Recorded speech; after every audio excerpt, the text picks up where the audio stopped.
நித்திய பிரதோஷ வழிபாடு அப்படிங்கிற ஒரு வழிபாடை பற்றி நம்ம சொல்ல போகிறோம். இந்த பிரதோஷ காலத்தில் சகல தெய்வங்களும் சிவனை தரிசிக்க வருவதாக ஐதீகம். அவன் வாழ்க்கையை மிக அற்புதமான முறையில் மாற்றி கொடுக்கும், இனம் புரியாத மகிழ்ச்சியை ஏற்படுத்தி கொடுப்பது இந்த பிரதோஷ வழிபாடு. இந்த நித்திய பிரதோஷம் அப்படின்னா தினந்தோறும் மாலை 4:30 மணி முறைக்கு ஆரம்பித்து மாலை 6 மணிக்கு முடிவடையும். உங்கள் இல்லத்திலேயோ அல்லது அருகில் இருக்கக்கூடிய சிவ ஆலயத்துக்கோ இல்லை உங்கள் இல்லத்திலே செய்தால் மிகச்சிறந்த யோகத்தை எல்லாம் கொடுக்கும். இல்லத்திலே கூட நித்திய பிரதோஷ பூஜை இல்லத்திலே செய்து கொள்ளலாம்.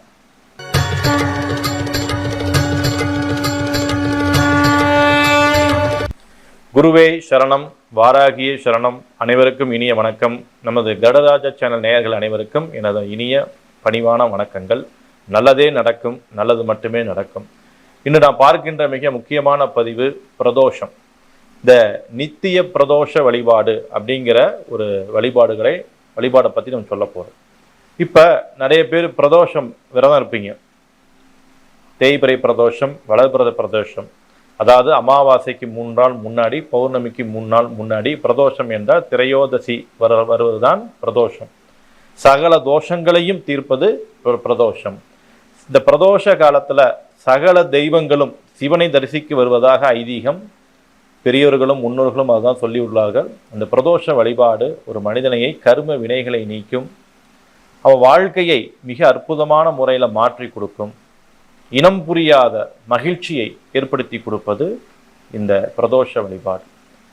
நந்தீஸ்வரருக்கே அங்கே முக்கியத்துவம். நந்தீஸ்வரர் அதிகார நந்தீஸ்வரர் அப்படிங்கிறதா இந்த பிரதோஷ நாயகன் யாருன்னு பார்த்தா இந்த நந்தீஸ்வரர். அந்த நந்தீஸ்வரருடைய வழிபாடு நமக்கு மிகப்பெருந்த வழிபாடு. பிரதோஷ காலங்களில் நம்ம கரெக்டாக ஒரு சில பேர் முறையான பிரதோஷங்கள் வழிபாடு பண்ணிக்கிட்டே இருப்பாங்க, அவங்களால செய்ய முடியாது. இல்லை பிரதோஷம் அன்னைக்கு ஒர்க்கில் இருக்கிறவங்க, ஒர்க்கோ பிஸ்னஸ் இருக்கிறவங்க, இந்த மாதிரி இருக்கிறவங்களால பிரதோஷ விரதங்கள் இருக்க முடியாத ஒரு சூழ்நிலைகளை ஏற்பட்டால் அவர்களுக்கானது இந்த நித்திய பிரதோஷம். இந்த நித்திய பிரதோஷம் அப்படின்னா தினந்தோறும் மாலை 4:30 மணி முறைக்கு ஆரம்பித்து மாலை 6 மணிக்கு முடிவடையும். பிரதோஷம் நேரமே 4:30 to 6, மாலை 4:30 to 6. அந்த நேரத்தில் இந்த சிவ பூஜை செய்பவர்கள், சிவன் அடியார்கள், இந்த தினந்தோறும் சிவ வழிபாடு செய்து கொண்டிருப்பவர்கள், இந்த பிரதோஷ பூஜை செய்யணுங்கிற விருப்பம் உடையவர்கள் எல்லாம் இந்த நேரத்தில், இந்த 4:30 to 6ங்கிற நித்திய பிரதோஷ நேரத்தில் நீங்கள் உங்கள் இல்லத்திலேயோ அல்லது அருகில் இருக்கக்கூடிய சிவ ஆலயத்துக்கோ இல்லை உங்கள் இல்லத்திலே செய்தால் மிகச்சிறந்த யோகத்தை எல்லாம் கொடுக்கும். இல்லத்திலே கூட நித்திய பிரதோஷ பூஜை இல்லத்திலே செய்து கொள்ளலாம். இந்த நேரத்தில் நந்தீஸ்வரருக்கு ஒரு எண்ணெய் காப்பிட்டு ஒரு அபிஷேகம் முடிஞ்ச அபிஷேகம் செய்து அருகம்புல் சாற்றி காப்பரிசி வைத்து நீங்கள் இறைவனுடைய நந்தீஸ்வரருடைய போற்றியை 108 முறை சொல்லி சிவலிங்கம் இருந்தால் சிவனுக்கு பூஜை செய்யலாம். இல்லை நந்தீஸ்வரருக்கு பூஜை செய்வது மிகப்பெரிய யோகத்தை தரும். நந்தீஸ்வரருடைய வழிபாடு நமக்கு அதிகம் தேவைப்படுகிறது. நந்தீஸ்வரர் அவர் தான் மிக அற்புதமான தவ யோகி.